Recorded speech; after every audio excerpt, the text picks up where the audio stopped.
శ్రీ గురుభ్యో నమ. శ్రీమతే రామానుజాయ నమ.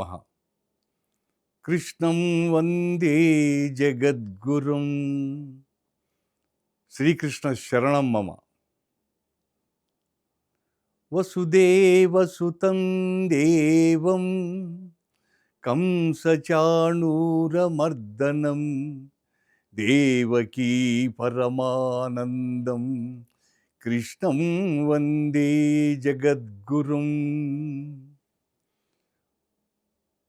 కృష్ణతత్వం గురించి, కృష్ణ వైభవం గురించి తెలుసుకునే ముందు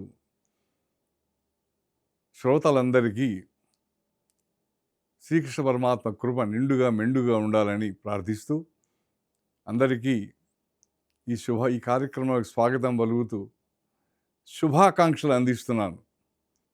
మనం ఇంగ్లీష్లో సామాన్యంగా GOD గాడ్ అంటాం. జీ అంటే జనరేటర్, సృష్టికర్త. ఓ ఆర్గనైజర్ అంటే నిర్వహణకర్త. డి డెస్ట్రాయర్ అన్నమాట. అంటే దాన్ని లయకర్త అంటారు. సృష్టి స్థితి లయములు ఏవైతే ఉన్నాయో వీటన్నిటినీ కూడా నిర్వహించే పరమాత్మ తత్వం ఏదైతే ఉందో అది ఒక్కొక్క యుగంలో ఒక్కో రకంగా పరిస్థితులను బట్టి అవతరించి ఒక్కొక్క రూపు దాల్చి శిష్ట రక్షణ, దుష్ట శిక్షణ, ధర్మ సంరక్షణ చేస్తుంది. పరిత్రాణాయ సాధూనాం వినాశాయ చ దుష్కృతాం ధర్మ సంస్థాపనార్థాయ సంభవామి యుగే యుగే. సంభవామి యుగే యుగే. ప్రతి యుగంలో కూడా నేను అవతరిస్తాను, అధర్మాన్ని నాశనం చేసి ధర్మాన్ని స్థాపిస్తానని చెప్తారనమాట. అలాగే మనం దశావతారాల గురించే తెలుసు మనకి. కానీ నిజానికి 22 అవతారాలు కూడా ఉన్నాయి. ఇవి అన్నీ కూడా భగవంతుడు ఒక విశిష్టమైన ప్రయోజనం కోసం, అలాగే భూలోకంలో ధర్మస్థాపన కోసం, ఆధ్యాత్మిక చైతన్యం తీసుకురావడం కోసం ఆయన అవతరిస్తూ ఉంటాడు. ఆయన అలా వచ్చిన అవతారాల్లో ముఖ్యంగా మనం చూసుకుంటే మీనాకృతే కమఠకోల నృసింహవర్ణిన్ స్వామిన్ పరశ్వత తపోధన రామచంద్ర శేషాంశ రామయదునందన కల్కి రూప అని సుప్రభాతంలో మనకి దశావతారాలు చక్కగా వర్ణించడం జరిగింది. మత్స్యకూర్మో వరాహస్య నారసింహస్య వామనః రామో రామస్య కృష్ణ కల్కి తథైవచ అని అన్నారు. అంటే కృతయుగంలో అప్పుడు నారసింహుడుగా, త్రేతాయుగంలో రాముడుగా, ద్వాపర యుగంలో శ్రీకృష్ణ పరమాత్మగా అవతరించిన పరమాత్మ ఎన్నో రకరకాలుగా ఎన్నో మహిమలు చూపిస్తూ, లీలలు చూపిస్తూ ప్రజలందరికీ కూడా మార్గదర్శకంగా ఉన్న అవతారాలు అవన్నీ. అయితే కృష్ణావతారానికి ఒక ప్రత్యేకత ఉంది. అది సంపూర్ణ అవతారం. అంతేకాకుండా దాంట్లో ఒక ప్రత్యేకత ఏంటంటే తాను ఎంచుకున్నాడు. అది దేనిని తాను అవతరించినది దేవకీ వసుదేవులకే. జననీ జనకులు వారు జైల్లో, ఆయన కారాగారంలో అవతరించినప్పుడు ఆయన 4 చేతులతో కనిపిస్తాడనమాట. 4 చేతుల్లో కనిపిస్తూ ఉంటాడు. అప్పుడు ఏమన్నారంటే వారు ఇద్దరు చూశారు. ఎవరు?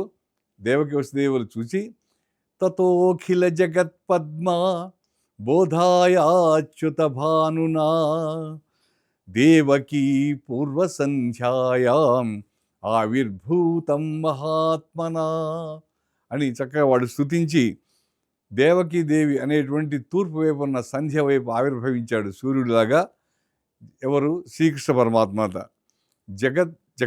ఈ జగత్తుకు అంతటికీ కూడా ఆయన ఒక ఆధారభూతుడై ఉండి మనకి ఆయన తెలుస్తుందన్నమాట. అంతేకాకుండా ఈ కృష్ణావతారం ఎంతో ఉదాత్తమైన విశిష్టమైనది. మనం గోవిందనామాన్ని వింటూ ఉంటాం. ఎందుకని గోవిందనామానికి అంత ప్రశస్తి అంటే, తిరుపతి లైన్లో ఉన్నప్పుడు కానీ, ఇంట్లో స్నానం చేసేటప్పుడు కానీ, మనం భోజనం చేసేటప్పుడు, అలాగే యాత్రలో కానీ, మరొక రకంగా ఎవరైనా చనిపోయినప్పుడు కూడా, దేహత్యాగం చేసినప్పుడు కూడా గోవిందనామాన్ని చేస్తాం. ఎందుకని గోవిందనామానికి అంత ప్రాశస్తత? గోవిందుడు అంటే మనం కేవలం వెంకటేశ్వర స్వామి లైన్లో మొండి కృష్ణుడే అనుకుంటాం. నిజానికి గోవింద్ అనే శబ్దానికి ఎన్నో అర్థాలు ఉన్నాయన్నమాట. అవన్నీ కూడా విశేషమైనవి. భూమిని ఉద్ధరించిన వాడు, వేదము చేత ప్రతిపాదించబడినవాడు, గోవులకి రక్షకుడు, అలాగే గోవులన్నీ కాపాడిన వాడుగా మనకి, అంతేకాకుండా భక్తులందరికీ కూడా అన్ని రకములైనటువంటి ప్రసాదించేవాడుగా ఆయన గోవింద చేస్తాడు. ఎప్పుడైతే మనం గోవింద గోవింద అని చేస్తామో, అన్ని ఉచ్చరిస్తామో, అప్పుడు వెంకటేశ్వర స్వామికి కానీ మరొక దేవుడికి కానీ ఏమవుతుందంటే అంత ఆయనలో ఉన్నటువంటి ఆ పరమాత్మ తత్వానికి, కృష్ణతత్వానికి తాను గోకులంలో గడిపిన బాల్యం గుర్తొస్తుందట. అక్కడ ఉన్న ఆవులు గుర్తొస్తాయి. అమాయకులు, అత్యంతమైన ప్రేమ కలిగిన గోపకులందరూ గుర్తుకొస్తారు. తాను ఎంతగానో ప్రేమించిన ఆ గోకులం ఏదైతే ఉందో, తాను చేసిన లీలలన్నీ గుర్తొస్తాయి. అక్కడ తాను చేసిన అల్లరి పనులు కూడా గుర్తొస్తాయట కృష్ణుడికి. అందుకని, అంతేకాకుండా మరొక విశేషం చెప్తారు.